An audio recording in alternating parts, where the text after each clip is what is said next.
বাথরুমে উলঙ্গ হয়ে গোসল করা যাবে কি?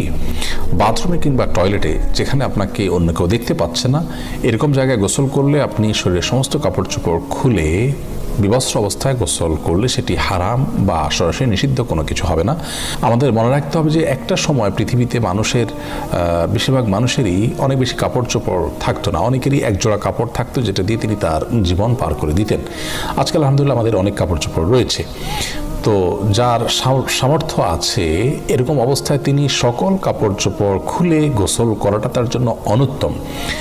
একজন সাহাবী নবী আকরাম সাল্লাল্লাহু আলাইহি সাল্লামকে এই ধরনের একটি প্রশ্ন করেছিলেন, তিনি তখন তার জবাবে বলেছিলেন যে লাল্লাহু আহাক্কু আন ইউস্তাহিয়া মিনহু, কেউ একাকী আছেন, নির্জনে আছেন, তাকে কেউই দেখছে না, এমত অবস্থায় তিনি সকল কাপড় চোপড় খুলে ফেলবেন। এই বিষয়টি অনুত্তম, কারণ আল্লাহ তাআলা তাকে দেখছেন, আল্লাহর প্রতি তার লাজ লজ্জা থাকা উচিত অন্তত। আর এটি নানান দিক থেকে আমাদের জন্য ক্ষতিকর বটে, মানুষের স্বাভাবিক লজ্জা এটাও কমে যায়। এই জন্য একান্ত প্রয়োজন না হলে বাথরুমে উলঙ্গ হয়ে গোসল না করাটা উত্তম।